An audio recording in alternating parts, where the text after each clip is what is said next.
We're going to begin the investigation into graphing by looking at maximums and minimums, local max and mins versus absolute max and mins, and then we'll start really getting into how you find them, things about continuity and concavity, increasing and decreasing, all sorts of variations of that, and then there'll be some massive problems that we're going to create where really it takes like an hour to do one problem if you do all the little tiny steps. So this will be a slow build process, and we're going to start off with the concept of the maxes and the mins.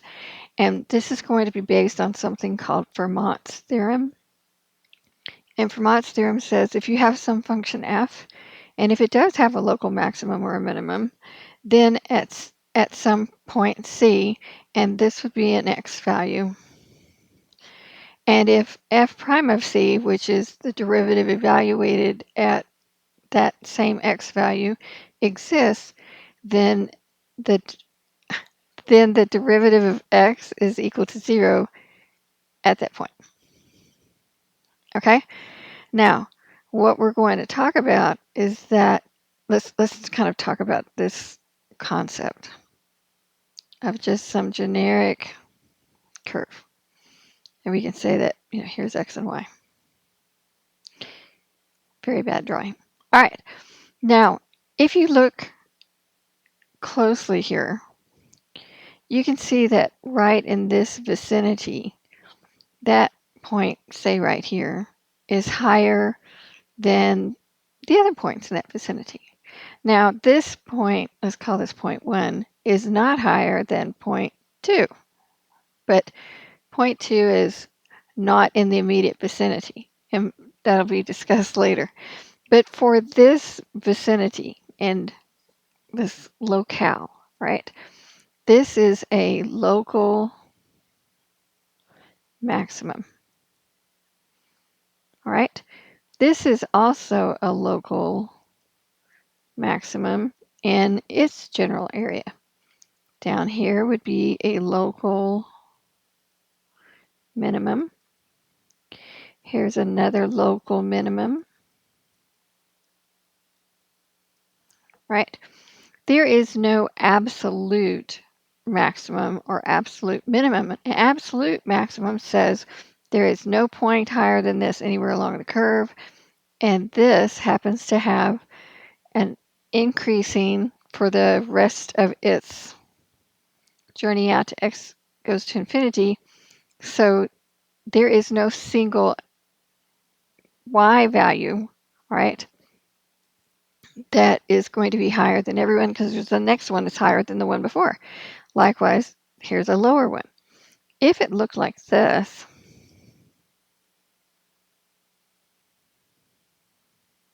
right, then it appears to me that this right here seems to be like the lowest point on the entire curve, and this would be an absolute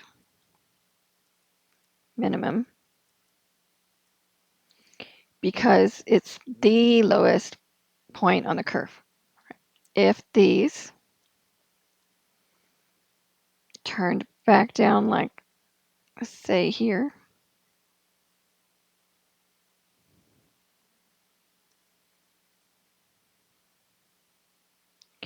it appears to me that this point right here would be an absolute maximum because it is the single highest point on the curve. It would also be a local maximum to that area, to that vicinity, but it would be an absolute maximum. Now, what he's saying here from Fermat is if there is a local max or min, so anywhere along here that you have a local max or min, that could be an absolute one, but if it's absolute, it is also local. Then anywhere that's occurring, then the derivative would be 0. Does that make sense? Because the tangent line right here would be horizontal. In order to go from increasing to decreasing, increasing would be a positive slope, decreasing would be a negative slope. It's going to turn through a slope of 0. We learned that back when we were first finding tangents. So If there is a minimum or a maximum, then there is a critical point where the derivative would be equal to 0. If the derivative is equal to 0, it does not necessarily mean there's a max or a min there. So it doesn't work both ways. Okay? If you have a max or a min, then the derivative at that point, evaluated at that point, would be 0. But if you have something that is evaluated at 0, doesn't mean it's a max or min. For instance, if you had y is equal to x cubed, right, and you took its derivative, it's equal to 0 when x is equal to 0, but it goes through an inflection point right here, but it is not a max that looks like a hill or a minimum that looks like a valley. So what happens is we look for what are called critical numbers. Some people call them critical points. We look for critical numbers, and then we check each critical number to see if it is a max or a min, or if there's something peculiar going on. Anyway, those are the areas that we investigate. All right, so let's try this, and let's look at this little statement. A number C in the domain of f is called a critical number if either the derivative is equal to 0 at that x value, or the derivative is undefined. So you take the derivatives, you evaluate them at C, and if you get 0 or undefined, then we have to investigate that. It does not mean there's a max or min there. It means we have to look. All right? So let's try one. And let's look at y is equal to 3x to the fourth minus 16x cubed plus 18x squared. And what they're wanting is the critical numbers. Critical numbers, and again, sometimes I've heard them called critical points. But for me, a critical point is both an x and a y, right? A point has an ordered pair of x and y. But the critical number is typically an x number. Sometimes I've heard them called critical values, but critical value is usually a y number. So you're looking for the keyword critical, all right? So, and we're going to try to call them critical. I don't know. I'll try to weave them all in there so that for whatever book you're having and whatever you're doing, excuse me, it'll sort of fit in. But I'm going to mostly stick to critical numbers, right? So what you do is you take the derivative. So y prime is 12x cubed minus 48x squared plus 36. And you try to see where it would be equal to 0 or where it would be undefined. Now this is actually polynomial in form, so it's continuous, and there are no undefined parts here, but there is a 12x in common. So we'd have x squared minus 4x plus 3. So this is 12x times x minus 3x minus 1. And then we try to set it equal to 0 to see if there are any critical numbers. And the critical numbers are where the derivatives equal to 0. So that would be x is 0, x is 3, and x is 1. All right? There's no place where it's undefined. So these are the critical numbers. In my experience, when they're talking about critical values, they're often referring to the y number that goes with this. Okay, but every book's slightly different. Your teacher may be a little different from what they were trained with and what they were used to hearing. So these are critical numbers. All right, now this is an open interval. And by open, it means it's not stopped somewhere. It's going from negative infinity to infinity. And it's, I'm not cutting it off and chopping it. But I did want to show you that what is happening is, remember, our critical numbers were Turn that page over. We're 0, 1, and 3. All right, so if you look, here's x is 0, here's x is 1, and here's x is 3. So do you see that every one of those critical numbers, this would be a local min, this would be a local max,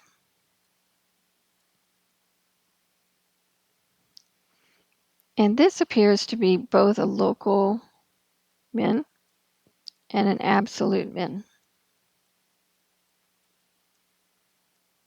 All right, now, but this is open, all right? If a closed interval would say, what if I'm only looking for x is -2 to x is 3? Then we would just be looking at this section right in there, all right? But that's not what we're doing yet, all right? Let us try y is equal to 3 minus x minus 1 to the 2/5, right? Take the derivative. We're looking for the critical numbers. So the derivative of 3 is 0. You minus, bring the 2/5 down, leave the inside alone, take 1 off the power. So y prime would be -2 over 5x to the -1 to the 3/5, right? Because this is move it to the other side of the fraction bar. Now, it cannot be equal to 0 because to get 0, you get 0 from the numerator being 0, and -2 can't be 0, it's -2, right? So you're not going to get it equal to 0. Now, is there some place where it would be undefined? Yes, it is. So it's undefined when x minus 1 to the 3/5 is equal to 0, and that would happen when x is equal to 1. So this critical value is 1, and let's look to see what it's doing at 1. Okay, so here's x is 1. And you see this little cusp right here? CUSP, this little cusp. So that's saying this is an area you need to look at because, as you can tell, it's increasing up to here on the left side. It's decreasing on the right side, and it doesn't smoothly transition from increasing to decreasing. So it suddenly jumps from a positive value to a negative value, and we'll talk more about that later. But that would be where you'd have a local max, right? Okay. Now, it says extreme values on a closed interval. And it says, let's assume we have some function that's continuous on some closed interval between a is some number for x, b is some other number for x, and let f of c be the minimum or maximum in that interval. Then c is either a critical number or one of the endpoints, right? So what it's saying is if you have some sort of a curve or even a straight line, right?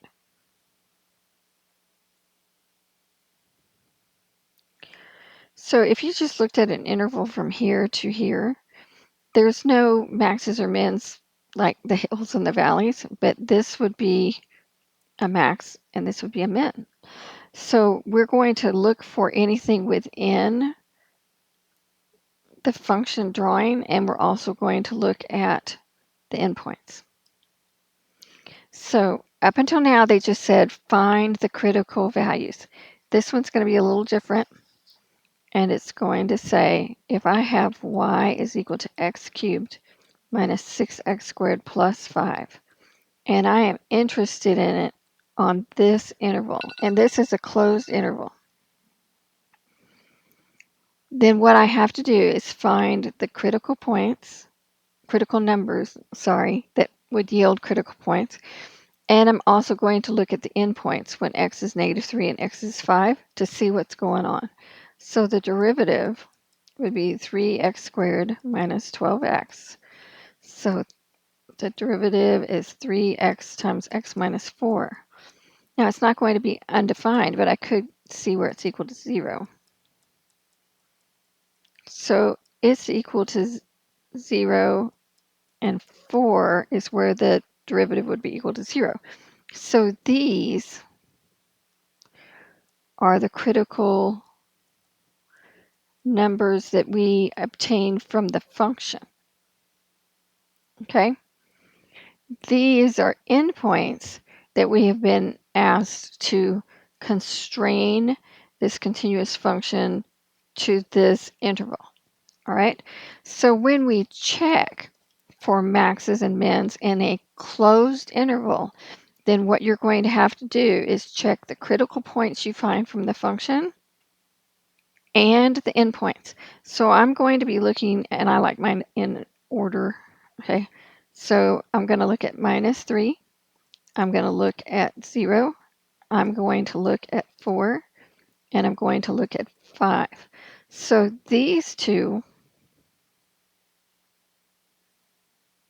are from the endpoints of the closed interval. And these two are from the critical points we obtain from the function, or critical numbers. Okay? So we're going to check them all. And then we're going to look at the graph.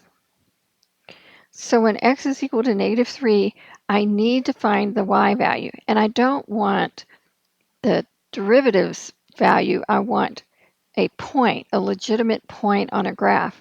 So you're going to take all of these and sub them into the original function, because I'm actually trying to discover the points on the graph. So I need the original y. So when x is negative 3, I'm going to have y is negative 3 cubed minus 6 times negative 3 squared plus 5. And this turns out to be negative 76. So literally this point is negative 3, negative 76, right? When x is 0, y is equal to 0 cubed minus 6 times 0 squared plus 5. This is equal to 5, so this is 0, 5. This, for x is 4, 4 cubed minus 6 times 4 squared plus 5 turns out to be negative 27.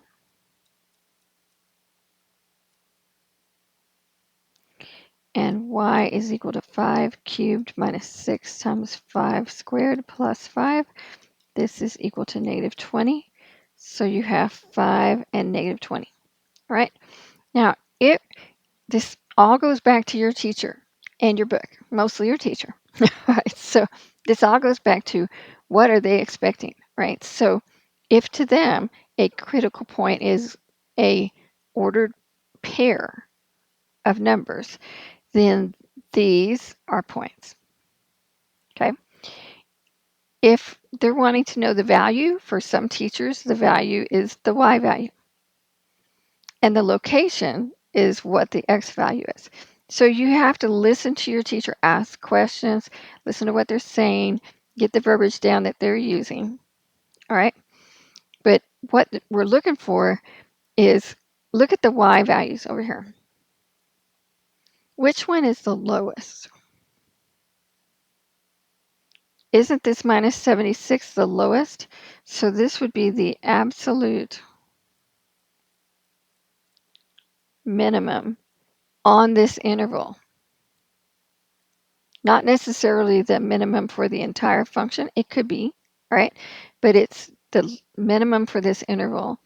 Now, negative 27 is not quite as low. Negative 20 is not quite as low. And 5 is as high as I'm getting on this interval. So this is the absolute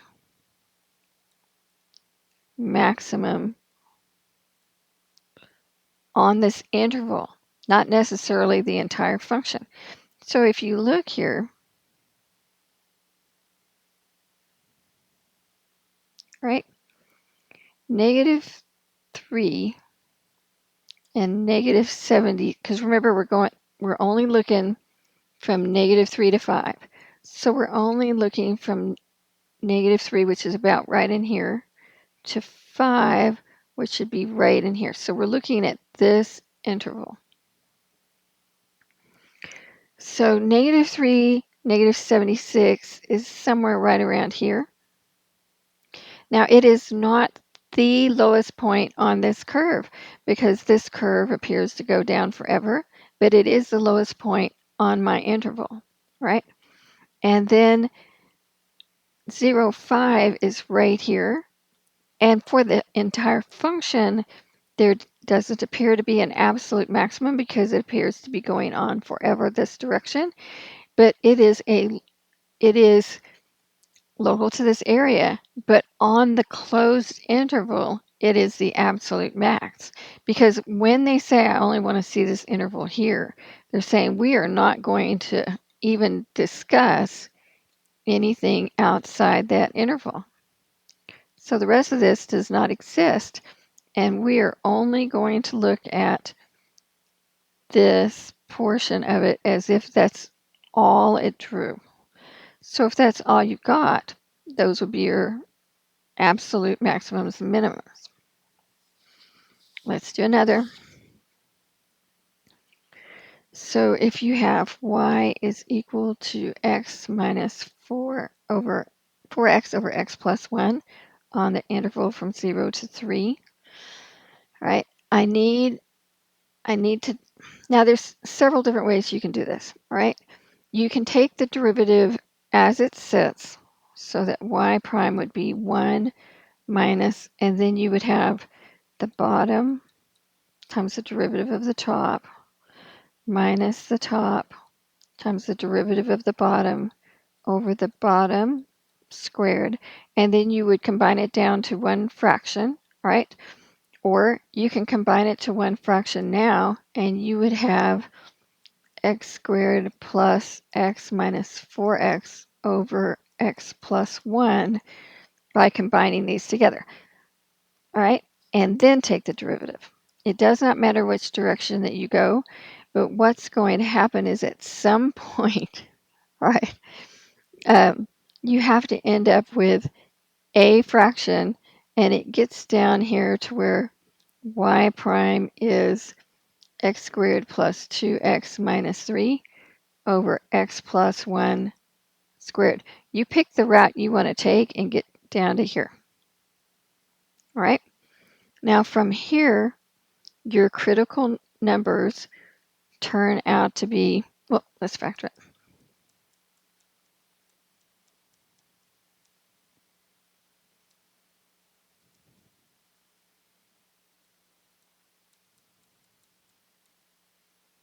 All right.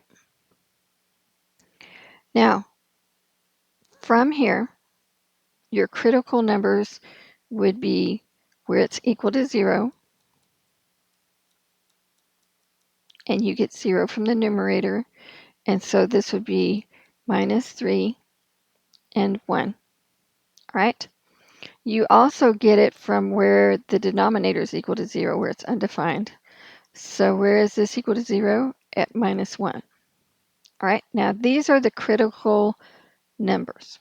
But be careful, because if you remember up here, they said we only want to talk about the numbers between 0 and 3. So our interval is 0 to 3. All right, and -1 is outside of that interval, and -3 is outside of that interval. So the only number from your critical number calculation that you're going to be able to investigate is this one. It's the only one in that interval. So we would be looking at x is 0, x is 1, and x is 3, because remember you use the endpoints, which are 0 and 3, and then you use any critical numbers that are in the other set. Okay? Now, so let's look at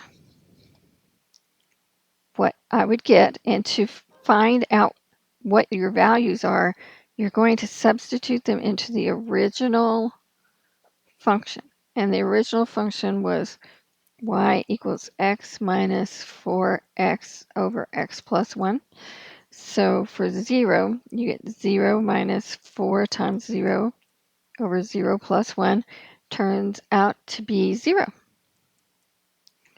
For this one, you get 1 minus 4 times 1 over 1 plus 1. So this is negative 1. And this is 3 minus 4 times 3 over 3 plus 1. And this turns out to be 0. So we have a tie. All right. So these are a tie for your absolute max on this closed interval. And this one is your absolute minimum.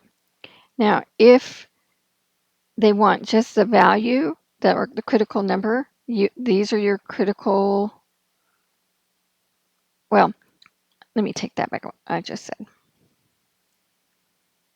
This is the critical number.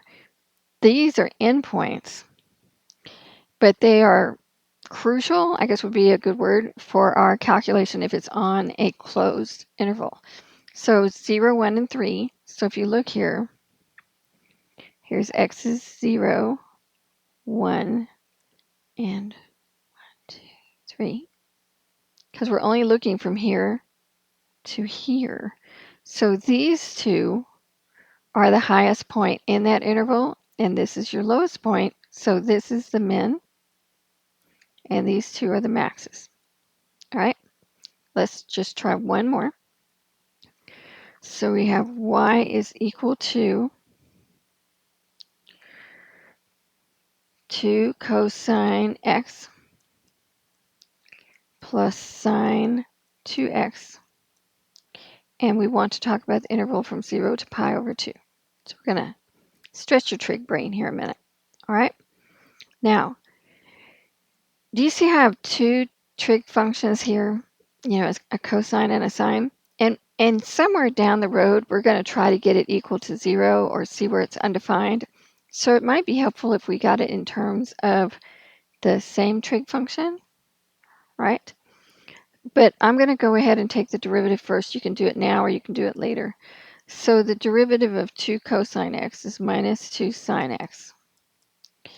And the derivative of sine 2x is cosine, leave the inside alone, loop back in and take the derivative of the inside, which would come out here as a 2, right?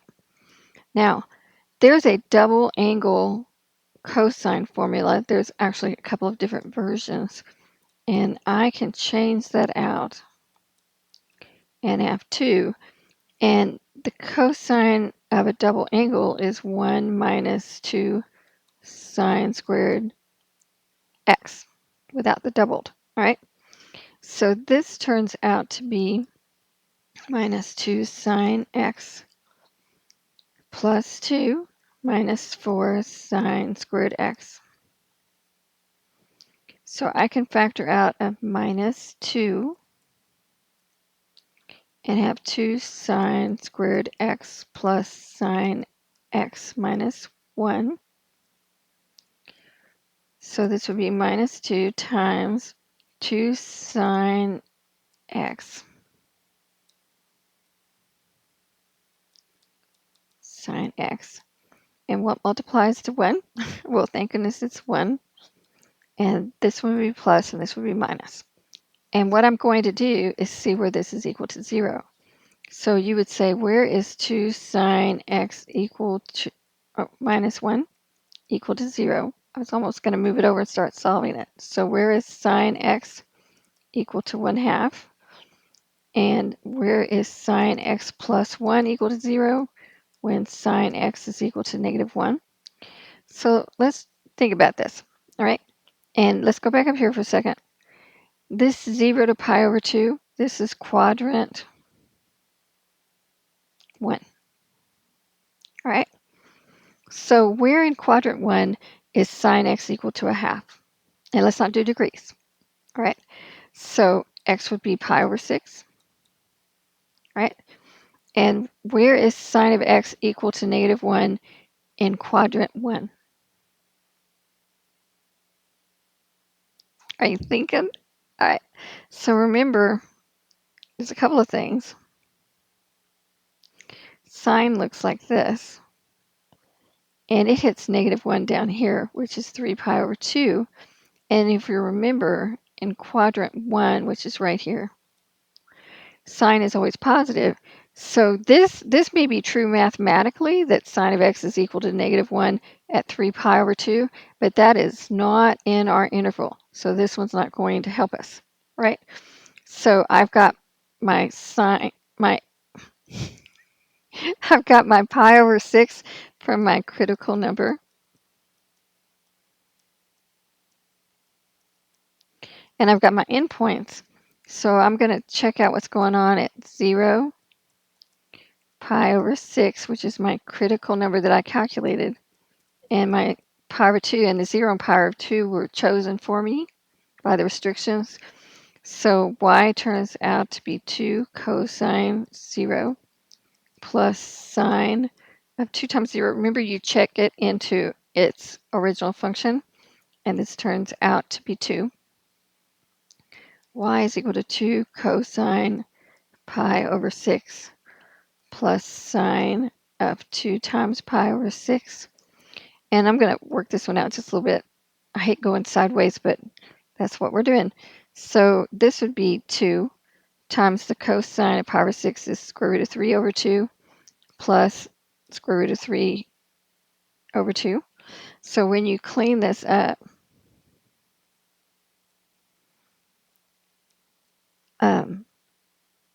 it turns out to be the square root of 3 plus the square root of 3 over 2. And you could kind of combine that down to one fraction, which is give or take about 2.598. Not that they want approximations, but if I'm trying to compare this to 2, it might be hard to decide which one's bigger, right? And then when x is pi over 2,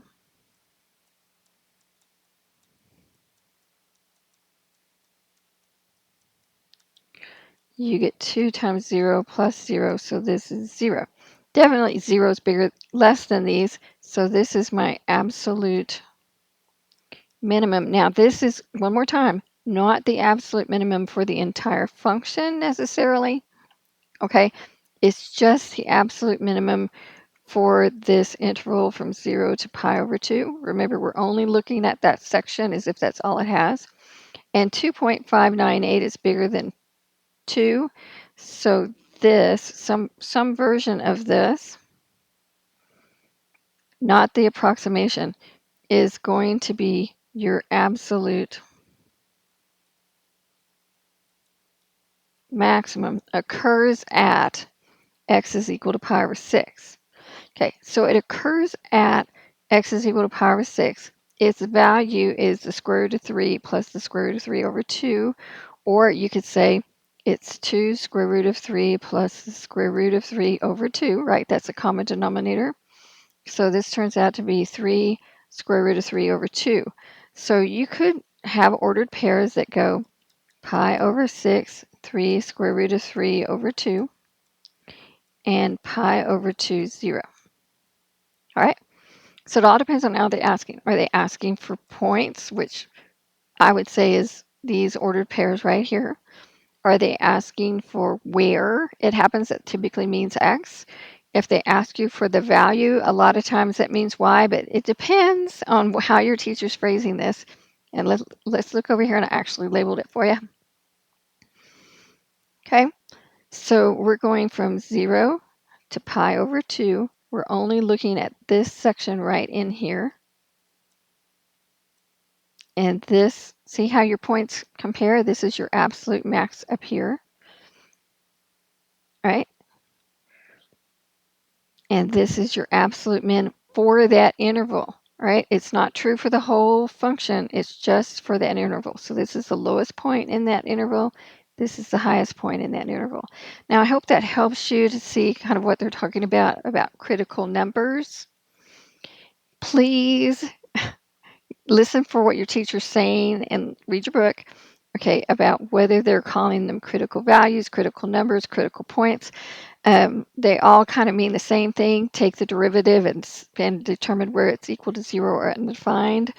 But depending on who you're taking this with and what's going on, if they ask the question in a homework or for a assessment like a test, they may be looking for X only, they may be looking for an ordered pair, and they may be looking for a Y. So try to get that all sorted out based on your book and your teacher. All right? So there'll be some practice problems down in the description. Excuse me. Down in the description, please don't forget to like or subscribe so other people can find this site and maybe it'll help some other people too. And I will see you at the next video.